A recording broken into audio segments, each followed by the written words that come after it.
오늘도 8월 23일 새날을 주신 하나님께 감사드립니다. 하나님은 세상을 사랑과 말씀으로 창조하셨습니다. 그리고 사랑으로 지금도 다스리고 계십니다. 하나님은 세상을 너무나 사랑하사 독생자를 보내서 죽게 하심으로 그를 믿는 자들을 구원하고 계십니다. 하나님은 사랑이시기 때문입니다. 성경의 모든 말씀은 사랑이라고 하는 이름으로, 사랑이라고 하는 열쇠로 풀리게 되어 있습니다. 풀리지 않는 성경 구절은 사랑으로, 특히 예수님의 사랑으로 풀리게 되어 있습니다. 오늘 본문은 읽으면 마음이 조금 불편할 수도 있습니다.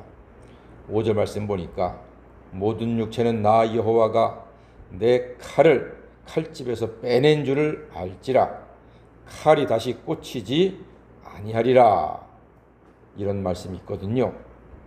칼을 빼신다는 겁니다. 칼을 왜 빼실까요? 왜 칼집에서 칼을 빼내실까요? 과일 깎아주시기 위한 건가요? 아닙니다. 물을 썰기 위함인가요? 아닙니다. 죄악을 심판하시기 위해서입니다. 아니, 하나님은 사랑이신데 어떻게 칼을 빼서 심판하신다는 말입니까? 예.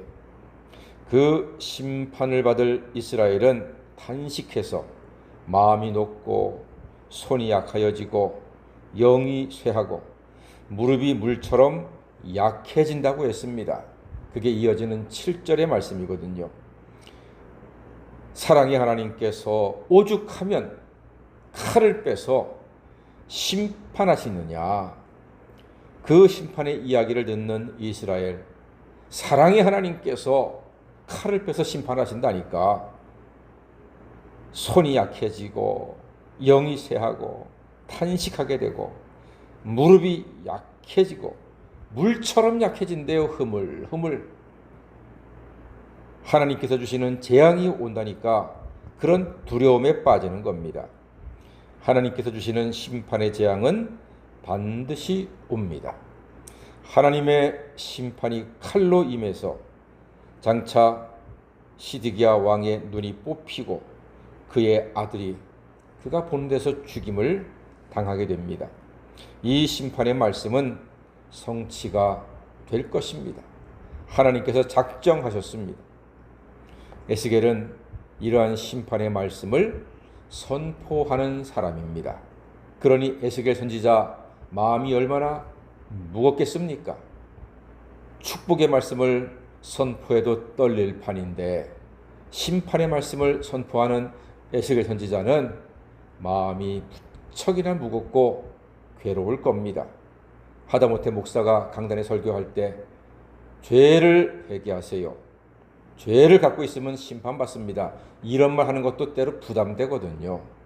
왜냐하면 사람들은, 교인들은 죄, 심판 이런 설교 별로 안 좋아해요. 듣기 좋아하지 않아요. 복 받으세요, 축복합니다, 은혜를 받으세요, 뭐 이런 얘기를 더 좋아한단 말이죠. 그러니 오늘 말씀을 선포하는 에스겔 선지자는 마음이 무거울 것입니다. 그러나 하나님 말씀이니까, 하나님의 뜻이니까 선포해야 하는 것입니다. 14절 말씀, 그의 선포를 한번 작정하고 하는, 큰 마음 먹고 하는 선포입니다. 14절 다 같이 한번 읽어볼까요? 시작. 그러므로 인자야, 너는 예언하며 손뼉을 쳐서 칼로 두세 번 거듭 쓰이게 하라. 이 칼은 죽이는 칼이라. 사람들을 둘러싸고 죽이는 큰 칼이로다. 예, 이런 말 하는 선지자가 마음이 편하겠습니까? 얼마나 무겁겠습니까? 하지만 하나님의 뜻이니까 전해야 했습니다. 바벨론에 의해서 예루살렘이 무너지고 이스라엘이 멸망할 것을 이렇게 예언하고 있습니다. 이 칼은 죽이는 칼이라. 사람들을 둘러싸고 죽이는 큰 칼이라. 하나님의 심판을 말합니다. 그런데 여러분, 사랑의 하나님께서 어떻게 이토록 큰 아픔으로 심판을 하실 수가 있겠습니까? 왜 이런 큰 칼의 고통이 이스라엘에게 다가올까요? 하나님은 죄를 그냥 넘어가시는 분이 아닙니다. 죄를 모르는 척 눈 감아주는 법이 없습니다. 하나님은 그런 분입니다. 죄를 놔두고서는 하나님과 하나가 될 수가 없습니다. 죄가 있는 채로 하나님과 연합할 수가 없습니다. 그래서 반드시 죄를 처리해야 하는 것입니다. 그 죄를 처리하는 것을 다 같이 심판이라고 합니다. 죄의 삭은 사망이라고 했습니다. 죄의 문제는 죽음으로만이 해결됩니다. 죄의 삭은 사망이니까. 우리는 자신들의 죄로 죽을 수밖에 없는 인생들입니다. 우리는 죄로 하나님의 죽음의 심판을 받아야 합니다. 우리는 자기의 죄 때문에 죽을 수밖에 없는 죄인들이죠. 그러나 사랑의 하나님께서는 죽을 우리를 대신해서 독생자 예수를 어린 양 예수로 이 세상에 보내어 십자가에 죽게 하심으로 대속의 은혜를 이루어 주셨습니다.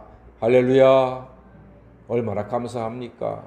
얼마나 고맙습니까?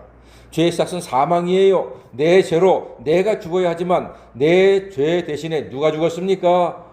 하나님의 아들 독생자 예수가 죽으셨습니다. 이것이 대속의 은혜입니다.